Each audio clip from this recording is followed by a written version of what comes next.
So welcome today to this special drum talk where I'm going to talk about how I make a drum cover, and this is part one of how I make a drum cover. I'm going to start with Xtrax Stems 2, a program I've spent a lot of time talking about this year. So I'm going to show you the inner workings of how Xtrax Stems 2 works, how it separates the tracks, and then from there I'm going to take it into Logic, and we're going to go into Logic Pro, and I'm going to show you how I set up the Xtrax Stems into a Logic session, and I'm going to record a Logic session. I'm going to actually record a drum video, me playing the song. I'm going to show you the mixing process and a little bit of the Final Cut process at the end. So you'll get a real overview of what I do in my work in creating a drum cover. Now, I will tell you that the whole process here today took less than an hour and a half to do. Probably the most work I had to do was figuring out how to use screen capture to actually record this. So this is me now putting it all together. So we're going to start with Xtrax Stems. You're going to hear what I did, walking you through an Xtrax Stems session and getting the files from beginning to end, and that'll be part one. Part two of the video will be the Logic process, which will be how I set up a Logic session, and it may also include how I mix the Logic session at the end of doing the takes. I will have a Final Cut session, and I will show the video at some point that was created with the final mix. So that's the process. This is going to be 2, 3, or 4 videos. I'm not sure which, but let's get started. So this video is about how to create a drum cover using Xtrax Stems 2. Now, Xtrax Stems 2 is the program I use to make drumless tracks. Now, I actually have a drumless track of this particular song, but I'm going to use it to demonstrate more than just Xtrax Stems. I'm also going to show you how I use Xtrax Stems and build a click track in Logic and how it works or doesn't work sometimes. And then I'm going to record something, and then I'm going to show you how my whole process for my template and how I set up things, EQ and everything else. So this is my first attempt at trying to do a long video utilizing screen capture too. So this is the first thing we're going to do, is we're going to drop the audio into Xtrax Stems 2. Now, what Xtrax Stems does is it separates the vocal from the music from the drums. So there's no vocal on this track. This is an instrumental track, so it's going to try to find something that resembles melody line and then the drums, and then it goes from there. So here we go. So this process takes anywhere from 3 to 10 minutes, depending on the song, how uploading the file and what it does, the whole 9 yards. Because what it's doing is it's sending the file out to a website, and then the website sends it back with the separated tracks. Now, I do not create a separate stem out of Xtrax. A lot of guys call me up and they say, hey, can you give me that track, drumless? I don't make a drumless track. What I do is I take the 3 separate stems that come out of Xtrax Stems 2, and I bring those 3 stems into Logic. That gives me more mixing possibilities. In the end, I can actually pull the vocal back if I want to, push the mix up further. Also, I can use the drums separated as my clicks. Sometimes I have to do that. This track may be one of them, I'm not sure. Also, by having the original drums, I can make a click track easier. And that's one of the things I try to do with Xtrax Stems 2, is I try to make sure that I have the original drums so I can practice with the original drums, and then I can pull them out when I want to. And it's rather easy to do inside of Logic, to actually just mute the track and it just goes away, and it didn't hurt me anything to have an extra track utilized for the drums that are on the original track. So that's what I do. One of the things you didn't see me do was play with the balance.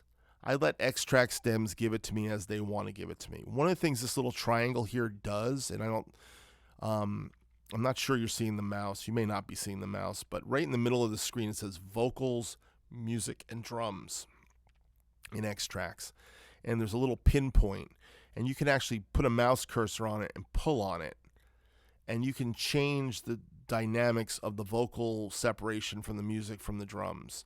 Early on, I tried to do that. I found that the middle point was the best point, usually for everything, even though John J.R. Robinson told me differently. He didn't like the vocal on the Lionel Richie tune All Night Long, so I had to mess with it and send it back to him. I'm not even sure he used it that way, but anyhow, that was interesting. I basically don't do anything with it. One of the things I've learned about Xtrax Stems is when you take the drums out, the track doesn't sound really good, but when you put the drums back in, the track sounds good. So when I replace the drums with my drums, the track sounds better. And usually you can't tell how bad the vocal sounds or how bad the music sounds because all those frequencies kind of come back when the drums come back in. And that's the magic of Xtrax Stems. And for me, the little bit of degraded track compared to having to fight with playing on top of the original drum track is just, it's a game changer for me. The first 2 years of doing YouTube, I spent a lot of time trying to figure out how to play parts like exact. I just don't have the patience or the time for it, to be honest. And my whole thing with YouTube is when I'm using Xtrax Stems is what I'm trying to do is I am actually trying to put my own little thing on the track. Even though I may be kind of copying close to the original and I try to pay homage to the original drummer stylistically, to me, playing a drum track exactly like the other drummer, which the drummer, if he was touring with the band, wouldn't play it exactly like he played it on the record. That's because every night there's little differences, you know. So I'm trying to stylistically play it in the moment like the drummer did. I try to pay homage to him. I try to play some of the signature licks or fills or grooves on it, but there's always going to be a little bit of me on these tracks, and Xtrax Stems allows me to do that. And going back to John Robinson, one of the things he asked me when he asked me the question, can you do me some Xtrax Stems tracks for him? He actually watched me do a Stevie Winwood tune, and he said to me, you know, I really liked what you did with the Stevie Winwood tune, that you didn't play it like I played it exactly. And I thought that was kind of neat. He said, I liked your take on it. So I think that's what pro drummers do. They put their take. Like if JR's filling in for Abraham Laboriel Jr. or he's filling in for Jeff on one of these gigs, you know, nobody plays it exactly like the original drummer. Simon Phillips didn't play it like Jeff. Some of you feel differently, and that's okay. That's fine. You may enjoy Xtrax Stems to allow you to have the space to not have to land everything perfectly. And by the way, most of the tracks I do, you can't land them perfectly because they weren't done with a click, or they weren't done with a click where they stayed on it exactly. A lot of the tracks done in the 80s were done with clicks, but you could definitely feel where they pushed and pulled a little bit. And you know what? That's what gave it the feel and the groove and the pocket. So as Xtrax Stems is now downloading the vocals and the drums and the music from the site, when we're done, you're going to see what Xtrax Stems does with the separation of the track. So this is what it looks like. And this is the track that we're going to do.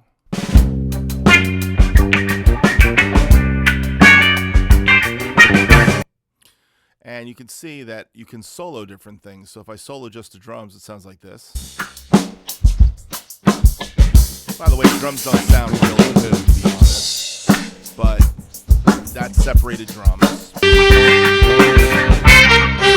the music separated. And that's your vocal separated, which is not a lot. If there's vocals, you're going to have a vocal lead line there. But this is an instrumental track.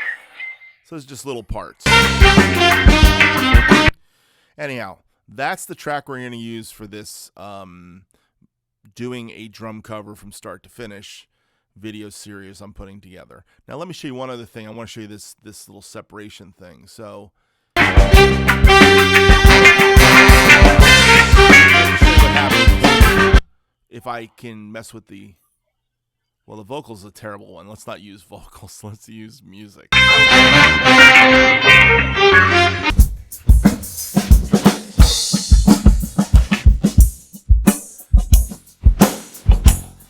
the drum sound better. But you can see how you get more of the track in it. Let's listen to the music.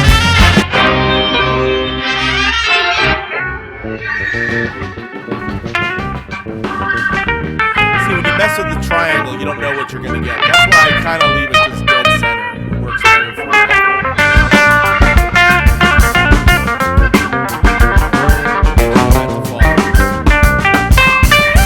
Alright, so now the last part of this is to actually export the files. I hit export, and I'm going to export all my stems. I'm going to hit the export button, and then I pick a spot. I have a special spot called Xtrax Files, and as you can see, I've done it a few times, and I'm going to do it one more time here for the fun of it. And I'm going to drop it into my Xtrax Files, and when it's done, it says export successfully completed, and that's the end of the video. So that's the Xtrax Stems portion of this drum talk about how to make a drum cover. I hope you enjoy it. I hope you learned something. Leave questions, ask questions, and I'll try to answer them. But one other thing, let me say one other thing. If you want to export it to a stem file, you can do that. You just hit export to stem and you mute the track you don't want in. So usually it would be the drums. But as you're going to see when I bring it into Logic, it's actually easier to make a click track in Logic with the drum track. If I didn't have the drum track, it'd be almost impossible to make that. So anyhow, with that said, thanks for watching, and everybody have a great day.